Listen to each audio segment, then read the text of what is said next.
Right here, right now. And welcome to Hannity. The consensus is in. Governor Mitt Romney was the decisive winner in last night's presidential debate. Now, in a moment, I will be joined for an exclusive interview by both Governor Romney and his running mate, Congressman Paul Ryan. But first, although even the most left-wing political observers and pundits have conceded that their candidate bombed without his teleprompter last night, Obama aides are trying to peg all of their candidates stumbling and bumbling on Mitt Romney. Believe it or not, yes, they are accusing the governor of lying. Of course, they are the ones that are. Watch this. Again and again and again, he told a story to the American people that's completely in contrast with what he said before and unfounded in fact. And that's going to catch up with him. I think that I give him credit for a strong performance. I give him an F for being honest with the American people. All right, here's the sad truth. For 90 minutes, it was President Obama who lied about his record. It was President Obama who lied about what he would do with the second term. You want proof? Here it is. If you want to be president, you owe the American people the truth. The truth. Now with a fact check of the debate. This claim is based on a fiscal fiction. The bipartisan nonprofit committee for a responsible federal budget has called that a gimmick. And the president is also counting on savings agreed to last year when the White House and Congress agreed to raise the debt ceiling. Governor Romney's central economic plan calls for a $5 trillion tax cut. I rate that mostly fiction. Tonight, President Obama said that his plan would cut the deficit by $4 trillion. That estimate comes from the left-leaning Center on Budget and Policy Priorities. Social Security is structurally sound. It's going to have to be tweaked. But according to the Congressional Budget Office, Social Security will run into financial trouble by the year 2030. The amount Social Security pays out will exceed the tax revenue coming in. President Obama accused Mitt Romney of proposing a $5 trillion tax cut and thus adding to the deficit. But the nonpartisan website factcheck.org says that is not true. Another questionable statement, Obama again said he'd raise taxes on upper-income people only to the rates they were when Bill Clinton was president. But actually, many high-income people would pay more than they did then. The president falsely claimed fiscal fiction. True, mostly fiction. Another questionable If you want to be statement. president, you owe the American people the truth. And joining me now for an exclusive interview, the very first since last night's showdown, are Republican presidential candidate Governor Mitt Romney and his running mate, Congressman Paul Ryan. By the way, Congressman Ryan, I know you have to leave in a couple of minutes, so you won't be here the entire time. All right, Governor, you went into last night's debate. There were a couple of polls out. They said that Barack Obama was a 2-to-1 favorite. Clearly a good night for you. What's your take? Well, I was pleased that I had the chance to talk about my vision for America. The president was able to answer some questions that I posed that I think Americans across the country have wanted to have answered. And it was an evening of substance. I'm happy that Jim Lehrer was willing to ask us our positions on issues, and we could describe those. It was not a big gotcha night coming from the moderator, but instead a chance for the president and I to go toe-to-toe on important issues people care about. So I thought it was a helpful night. I think in the final analysis, people will decide what kind of America they want. Congressman Ryan, you're up next. There have been a lot of controversial statements. I'll show the tape in a little bit, but to save a little bit of time, in recent weeks, Joe Biden has said that the middle class the last 4 years has been buried, and today he went out there and said he's going to raise taxes. Yes, we plan to raise taxes over $1 trillion. Your reaction? Well, he was half right. It's about $2 trillion. But, you know, every now and then Joe is a little candid. He drops the veil and he speaks with candor. And, yeah, the middle class has been buried over the last 4 years. He was right when he said that. Yes, they're proposing a massive tax increase. And 2 years ago, when they said they were going to prevent this tax increase because we had a bad economy, the economy is growing slower today than it was then when they said that. So they don't have a record to run on. This is why they're running the kind of campaign they're running. What I'm excited, Sean, is last night the American people got to see the guy I know. A decisive, optimistic, confident leader. A person with a plan to create jobs, grow the economy. That's what the country saw. So they now know they have a very clear choice. Growth, opportunity, or stagnation and dependency. The president is basically saying 4 more years of the same, and Mitt gave them a better choice. Congressman, but because I know you have to go, and you're going to be introducing Governor Romney at an event soon, I'll ask you one last question if I can, because you're best known as being a numbers guy. Governor Romney, your running mate, He's running for president. Last night pointed out the state of our economy. 1 in 6 Americans are in poverty. 25 million underemployed. 17 million more Americans in the last 4 years on food stamps. That's 49 million Americans. Governor, I didn't know the statistic you brought up last night, but apparently 50% of college students are having a hard time getting that first job, and we've got $6 trillion in new Obama debt in 4 years.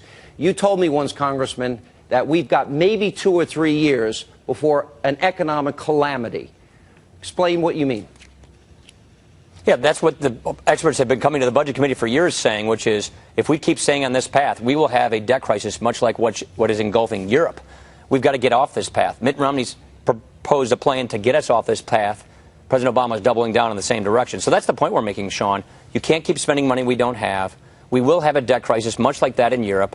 And they say we don't have that much time. So we have a window of opportunity. The next president will decide how this is determined. This man has put a plan out there to prevent that from happening so we get this economy growing, we prevent a debt crisis, and we save those people who depend on these programs so much that they've been promised for them. That's what we're going to do, and the country last night saw the choice that they get to make. All right, one last question while the two of you together. Governor Romney, you brought up last night the $716 billion that was taken out of Medicare to help fund Obamacare. When you were on 60 Minutes, you pointed out that you had a slight disagreement. Do you guys want to debate that while I have the opportunity of the two of you together? Probably not. My guess is we'll be debating with the other guys. Yeah. The one thing we both agree on, and that is that the president's plan to use $716 billion to fund Obamacare is a mistake.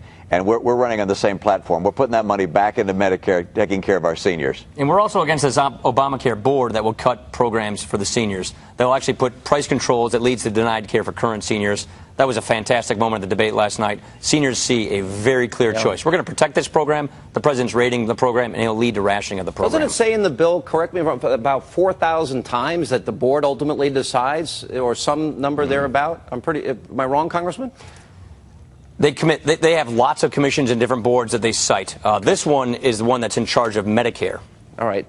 Congressman, we're going to let you go. Thank you for being with us. Governor Romney stays with us. Thanks, Sean. We got 12,000 people out here excited to see us. All right. Well, I don't want to keep 12,000 people. We only have 4 million people here that want to see you. But so we're competing. Time. Let's go to a montage as we go back to Governor Romney. Some of his best moments from last night. I don't have a $5 trillion tax cut. I don't have a tax cut of the scale that you're talking about. My view is that we ought to provide tax relief to people in the middle class. But I'm not going to reduce the share of taxes paid by high-income people. High-income people are doing just fine in this economy. They'll do fine whether you're president or I am. The people who are having the hard time right now are middle-income Americans. Under the president's policies, middle-income Americans have been buried.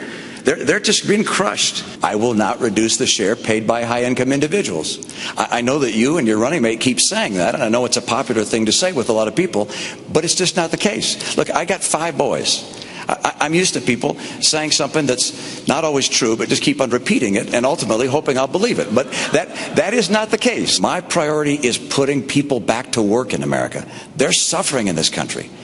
And we talk about evidence. Look at the evidence of the last 4 years. It's absolutely extraordinary. We've got 23 million people out of work or stopped looking for work in this country. All right. We've got when the president took office, 32 million people on food stamps, 47 million on food stamps today. I'm sorry, Jim, I'm going to stop the subsidy to PBS. I'm going to stop other things. I like PBS. I love Big Bird. I actually like you too. But I'm not going to keep on spending money on things to borrow money from China to pay for. So you said you get a deduction for taking a plant overseas? Look, I've been in business for 25 years. I have no idea what you're talking about.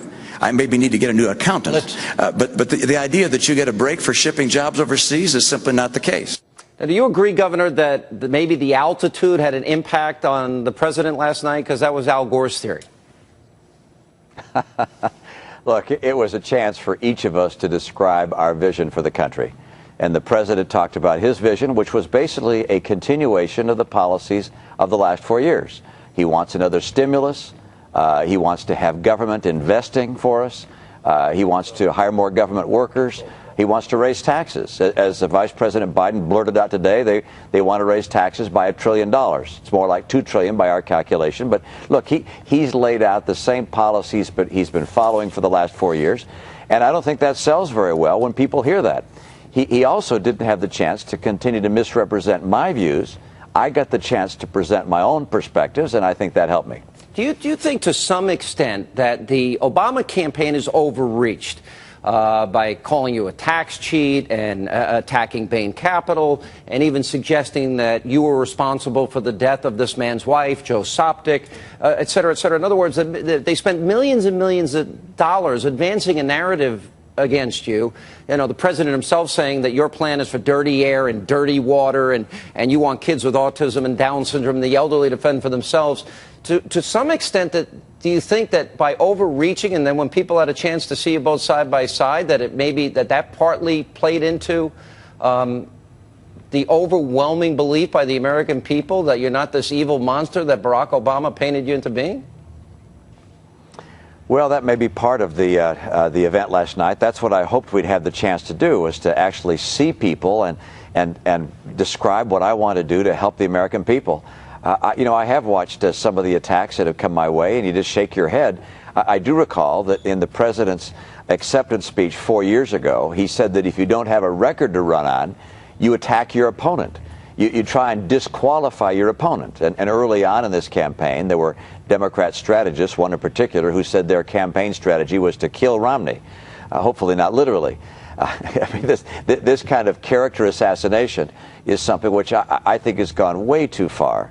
And I think is an unfortunate part of this campaign and the president's part. I think it diminishes the White House. The nice thing about last night, from my standpoint, was that we each got to talk about our own vision for America and where we take it.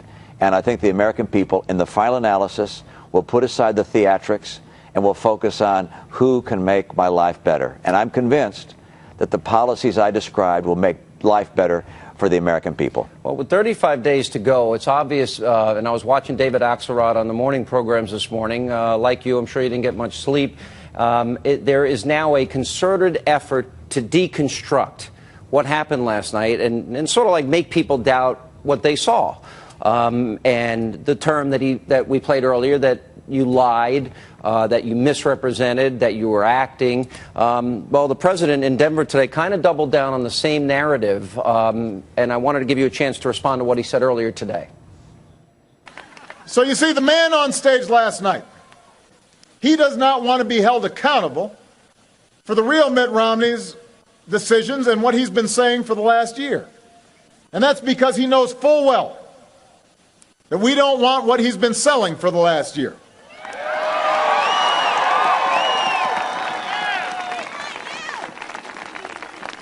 So Governor Romney may dance around his positions, but if you want to be president, you owe the American people the truth.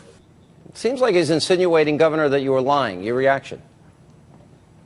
Well, obviously the president wasn't happy with the response to our debate last night, and the reality is that over the last couple of years I've been followed by I don't know how many members of the media. It's quite a crew that we travel around with, and they go to my rallies and go to the roundtables I participate in, and they hear the things that I'm saying to folks, and it's the same message I've been saying across America, which is I want to bring our tax rates down. I want to lower deductions and exemptions, broadening the base, if you will, particularly for people at the high end. I don't want to bring a big tax reduction for people at the top end. I want their share of the tax burden to remain as it is today. I want to help middle-income taxpayers. These are messages I've been talking about across America, and what I find so offensive about his tax plan is by raising taxes on small business, as he does, he will kill jobs. And right now, what America needs, as much as anything else, is more jobs, more take-home pay. That's the whole focus of my campaign. And I know what the president's been campaigning on and saying about me is very different than what I actually am, what I actually believe. And I think that's where the difference came. What the president's been saying and the reality are pretty far apart. Let me ask you this, because one of the things that liberals were so angry about, and you didn't bring up, for example, a moment that I'm sure the president would long like to forget, when the president said that people in the Midwest and Pennsylvania, Ohio, were bitter, clinging to God, guns, Bible, religion, a comment that he made back in the 2008 campaign. But the left seems furious at this tape where you talked about the 47%. Why didn't President Obama bring that up? What would you have said if he did bring it up? Well, clearly in a campaign with hundreds, if not thousands of speeches and question and answer sessions, now and then you're going to say something that doesn't come out right. In this case, I said something that's just completely wrong. And I absolutely believe, however, that my life has shown that I care about 100%. And that's been demonstrated throughout my life. And this whole campaign is about the 100%. When I become president, it will be about helping the 100%. As I pointed out last night in the debate, the rich in this country are actually doing better under President Obama. The gap between the rich and the poor has gotten larger. The rich will probably do fine even if he's reelected. It's the middle class that's in real trouble if President Obama is reelected. And the poor. I want the poor to get into the middle class. So many have fallen into poverty by virtue of his policies. So this, for me, is all about the 100%. And you know, the president can talk about the things he'd like to talk about. I'm going to talk about how I'm going to get America working again and help all the people of this country. It seemed like the president had a hard time. He kept telling you about your plan, and you kept correcting him. No, there you go again sort of moment. That's not my plan. You were saying some very specific things about how to increase revenues to the government, how to balance the budget, including putting the $716 billion back into Medicare, not gutting our defenses, keeping tax rates low and cutting taxes for the middle class.